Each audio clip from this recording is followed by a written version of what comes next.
Hello you guys, welcome back to my channel. My thoughts will probably offend you. My name is McDaniel. I am a personal trainer, a pug mom, and a cosplayer, and also a SpongeBob-ologist. Today I have a very special guest, like in my house, the first guest here on the channel, right next to me. He used to be the funny fat friend until he decided to go obese to beast.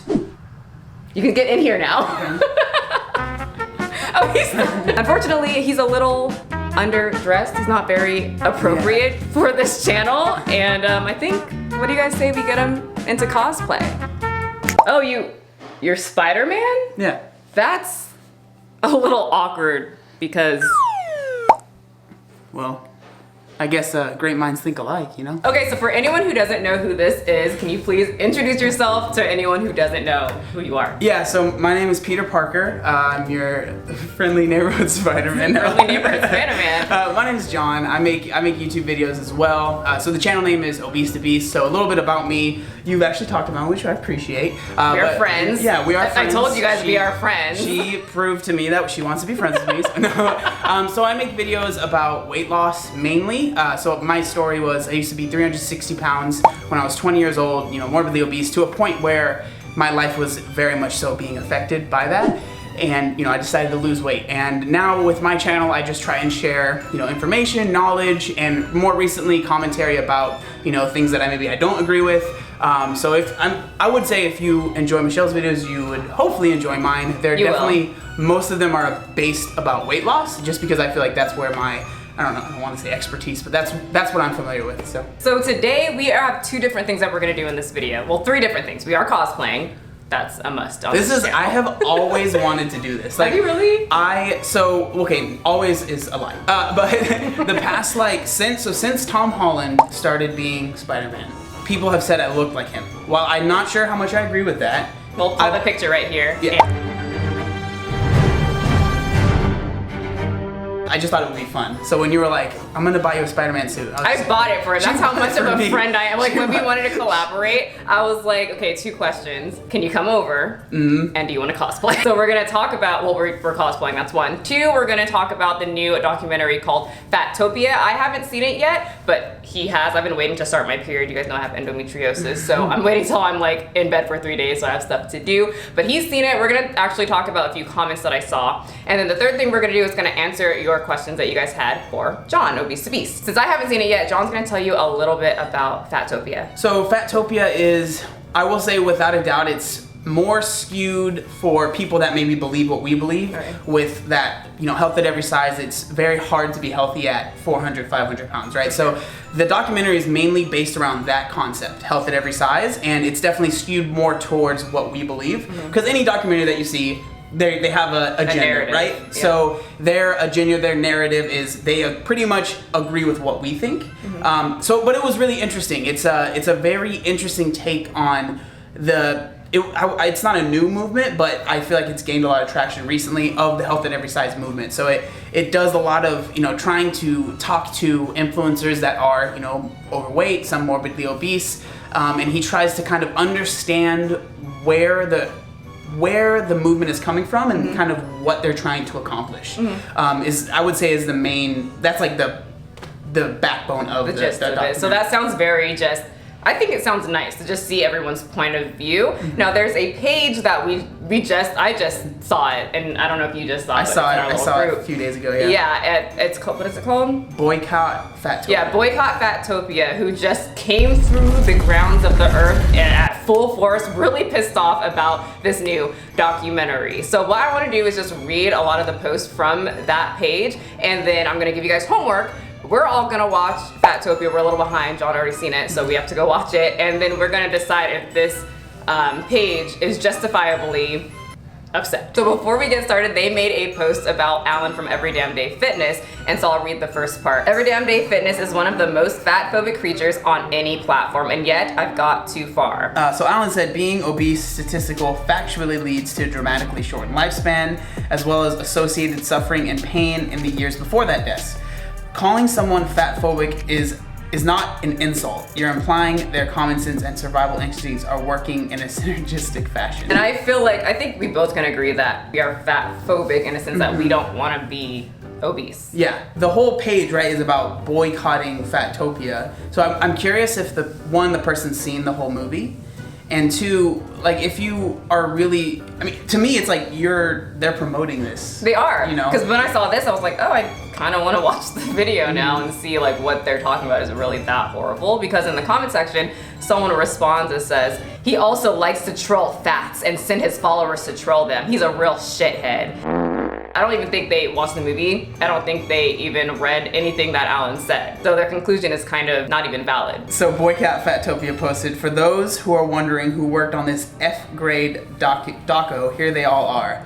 Obviously, this team of privileged white men have only included the female to make themselves feel better. So what do you feel about the whole, like, because I've seen so many of these people from the fat acceptance movements always say white privileged male. Mm-hmm. What do you think about that? I don't understand why race is a part of it at all, honestly. Like, I made a video on my channel recently where I was talking about Sonali, who is a very vocal voice in the fat acceptance, health at every size movement, and she basically says that anyone that has anything against, you know, being overweight is like a white supremacist and stuff like that. And I you know, with my channel, I try and understand where people are coming from, or at least understand why they post what they post. So I think that she posts a lot of that stuff because it's so over the top, right? Because then people talk about it. Yeah. But I don't understand how, like, race has anything to do with weight, because again, people are definitely treated differently. You're definitely treated differently when you're overweight, without a doubt. Like, when I was morbidly obese, I was treated differently. But I would say the big difference between those two, one, no one should ever be treated differently because of their weight, and I don't agree with that. First off, that's what I want to say. But the thing is that I personally don't think that you can put weight and race in the same category, because weight is something that you can change. Now, I think the reason that people with the Health at Every Size movement, they truly believe that you cannot change weight, right? If you change it, you're going to end up gaining the weight back. That's kind of that's where they're coming from. And so, but I don't believe that. I think that you can absolutely change your weight. Again, should someone be treated better or worse because of their size? No. But I think it takes away from their argument when they try and lump themselves in with people that have been, you know, genuinely oppressed, like, you know, people of different races or whatever you want to put, like things that you cannot change, right? If you're black, you can't change that unless you know, you're Michael Jackson or something like that. Unless you paint yourself. But it's like to bring that up. That's why I don't think that you should, that argument doesn't hold much weight to me. Oh, and then at the end of that, they say, also, fuck you, Amazon, for supporting this complete shit. A lot of them say, all thin white people, like she's white. Yeah. So what is the point of that? I don't know. Every single person that commented was white. Watch out, fat families. It's time to get off your wobbly bums and melt that lard. I'm Steve Miller, no-nonsense fat buster. I'm here to stamp out the obesity epidemic that is sweeping the UK. One massive family at a time. Trigger warning. If you're not in a good place today, please do not watch this video. I'm sorry I had to do this, but I need people to see why we can't support this film. The Stephen J. Miller will be starring in Fat-Topia and has been very proud about his involvement. If you don't know who he is, this video will summarize that. Let me tell you, if you think this was bad, this was only the first 10 minutes of the first episode. He is a B-list fat-phobic celeb wannabe who hasn't had any work in years. Obviously, he had to take anything real Connor Luke would give him. I can't imagine much. Real Connor Luke, you must be so proud to have him in your precious little colonist film. He's an angry, fame-hungry bully dropped from TV years ago, and the only way he can get people to listen to him now is to hypnotize them. How many fat cliches in one clip? Please. What a boring rehash snooze fest. So originality wasn't an idea. Kind of wanted to talk about just the backlash that people get, or like maybe like the anger that the women get in the fat positive movement when they hear things, you know, like about health. Why do you think they get super upset about that? Well, I think nobody likes to be told that they're not healthy. It's hard to hear that. It is interesting that you said women, because it definitely is more women. And I've actually struggled with women messaging me saying like, you're sexist, right? And I had to take a step back. We talked about it on the podcast. I was like, is there something, like, I didn't think there was. I've had like that feeling of like, wait, let me look at myself and think, like, am I being, you know, like. Yeah, so I was like trying to understand, and I just think it's, guys just seem to not, they're just not in the movement. You know, and I'm sure there's a multitude of reasons. I would say one of the biggest ones is women, without a doubt, no matter what size you are, they're judged on their appearance more than guys. Yeah. So I think that it's I like to use the pendulum analogy. Like, women are always judged, the pendulum's here, and then now they're fighting back. Again, I don't agree with it, but now the pendulum's swinging way over here when I would like it to just kind of be in the middle. Yeah. So I think that's why. I think it's because for years and years and years, again, you even talked about it too, right? You're judged on how you look. You're too muscular, you're too skinny, you're too fat, you're too whatever. And so I would say it's a way for them to try and take back control. So under the caption of him and his dad just enjoying, the day, they say, or Boycott Fat-Topia says, real Connor Luke and his dad enjoying a lovely evening together. He might not be fat, but he enjoys a drink. Where is the documentary about his alcohol addiction? Sometimes I leaves me speechless as in what are you talking about? Because they kind of played themselves with that caption themselves, because they just said he's having a drink. There's nothing wrong with having a drink. Yeah. There's nothing wrong with having a slice of cake. He's saying the overindulgence of food is bad. Yeah, when you use that argument, it just makes everything you're saying seems ridiculous. Because it's now it's just you are literally grasping at straws, right? I'm not someone that drinks, but the fact to use that, the fact that someone has a drink and they have a picture of it, it doesn't make any sense. Again, it's not going to help your argument at all. It's just somebody that just literally is someone screaming into a void. I'm mad and I want people to be mad with me, and it's that's nothing to be mad at. So the final thing I want to say is that it is now free, and the boycott Fat-Topia was very upset, and they made sure to, first of all, tell everybody that it's free. So now more people are gonna watch it. All 35 of their followers. Then they end it with "fuck you" at Amazon, and that was it. And that's that. That's that.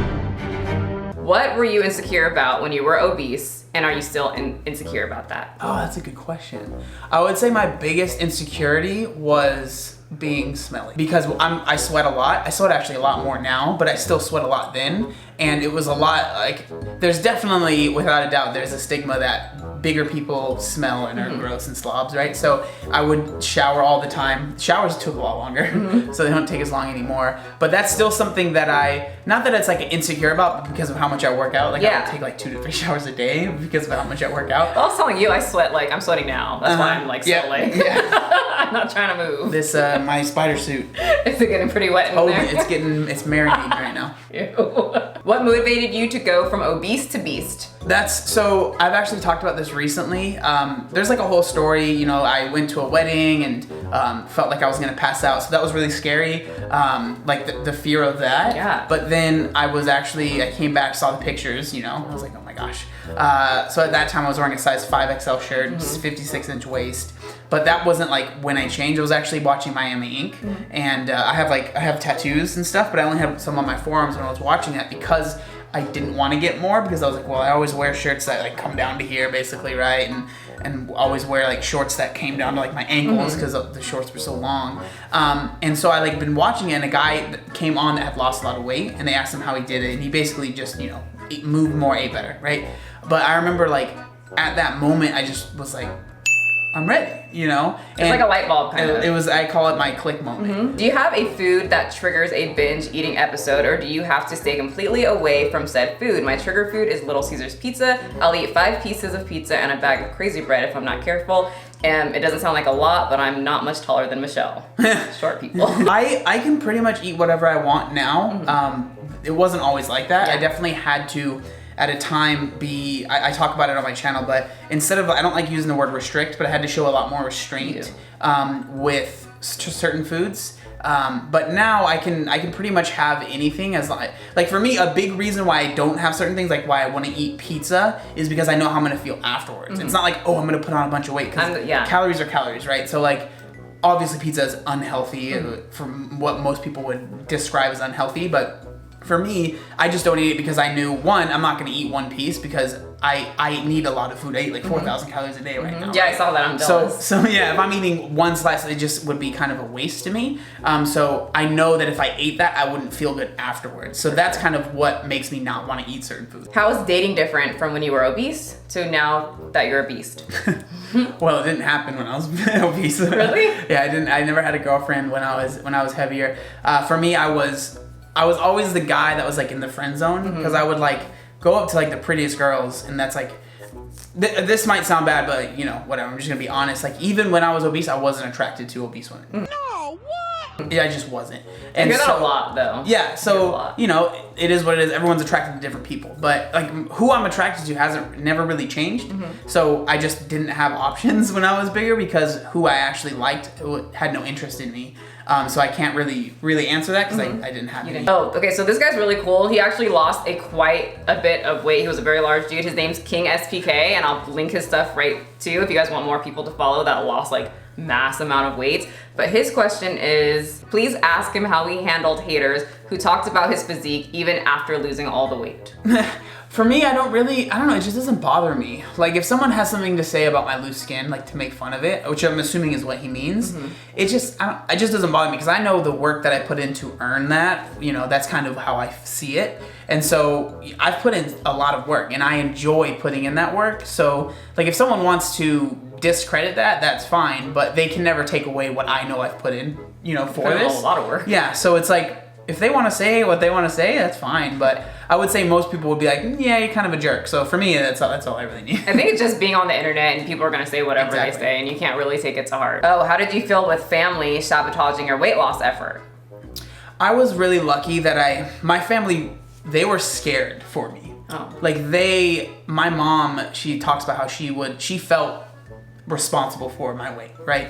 And to a certain extent, I think a lot of it was me, but I mean, yeah. Obviously, when I was a kid, I wasn't making decisions of what I was eating. I mean, I was the one that was going back for third and fourth and stuff like that, right? But, so they've always wanted me. I would have one of my sisters would always, like every conversation, it got to a point where I never wanted to talk to her because it was always about, you know, you need to lose weight. So I was really lucky that my family, I think I was at a point where it was like, if you don't, like, it wasn't just me that felt this way. My family felt like, if you don't lose weight soon, you're gonna die. You can't make someone lose weight that's not ready. It just isn't gonna happen. So they were just, every time I would say I wanted to lose weight, they were always supportive. I'm sure a lot of times they're like, yeah, okay, we'll see how it goes. But luckily I was never someone that like lost like 50 pounds and then gained it back. Like I was so not motivated that I would lose like 5 pounds and like, nah, screw it, I'm done. Yeah. So this time when I actually started losing weight and they saw, they were just like, oh, he's actually doing it.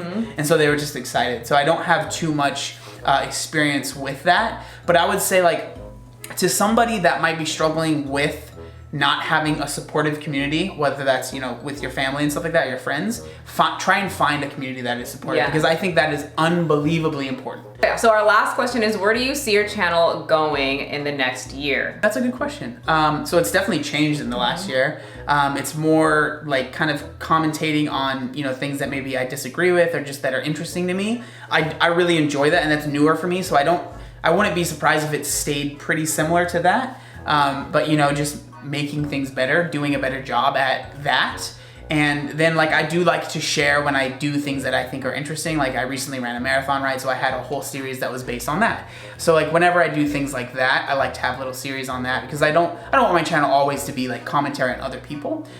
So I like to share my life as well. So just kind of a good mixture of that. I have to say, because I knew he was coming on this channel and I looked at your old stuff, I love, like, I'm not someone who likes vlogs. Like I've said it before on here, like I hate vlogs. Like I don't want to see anyone going to a grocery store, but then you did that grocery store. I'm like, I'm going to the grocery store with John. I had so much fun. So like, if you did post those videos, I would probably watch them. So I think it depends on, like, I like you, so then I like to see what you're doing. Yeah. So I'm not against it. It's been really fun, like switching up the content because there's definitely been a switch up of people that are watching, which for me, totally fine with. I really love it, like finding new people that are interested in the videos. I think it's really cool, and so I never plan things out. I'm not a huge planner with stuff like that, at least. So I just kind of like to see where the channel goes and where the content kind of takes me, I guess. Well, I like it.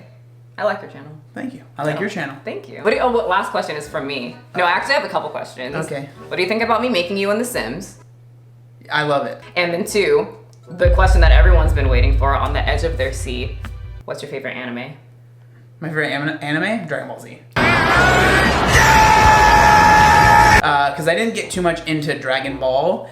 Z, that's what was on like Toonami and stuff when I was growing up. So like, I struggled as a kid. Every week you watch 23 minutes of filler, and you get about 3 minutes of the actual That's what story. my boyfriend was saying. Because So- I didn't watch Dragon Ball Z when I was younger. You're lucky. So it's like on Funimation. Yeah, you get to just watch all the way through it. You know how much of the series is Goku going? Awesome, you guys. This was our first guest, Obese to Beast, John. I'll make Spider-Man. sure, Spider-Man, our friendly neighborhood Spider-Man is among us on this channel, and we are forever grateful. If you guys want him back on this channel, let me know in the comment section. Make sure to follow him. I made sure to pull up his Instagram right on that corner, and his YouTube. Make sure to follow him there. He's very sweet. He's very educated on what he talks about, and he's got the, proof to prove it. That's what I was trying to say. I just appreciate it. I like being on the channel. I appreciate our little community of people that are fighting back against things that we think are wrong. All 5 of us. Yep. Fighting the good fight. That's it. Oh, aren't I going to be on your channel? Tell them I'm going to be on your channel. Yeah, so we're going to do, it's just going to be an interview, right? So if you want to learn a little bit more about your lovely Blueberry. Oh yeah, did I tell you guys I'm Mystique? Mystique, there we go. That's who I am. I didn't want to say something and then be wrong. So if you want to learn a little bit more about Mystique, the Mystique behind Mystique, come to my channel. I'll link that below too. Okay, you guys. Bye. I'm gonna take my wig off. John, Obese to Beast, is too much of a beast, so we have to cut him out of the freaking cosplay that I got him. And you're free. I'll make sure to put sound effects to make that Make effective. it cool.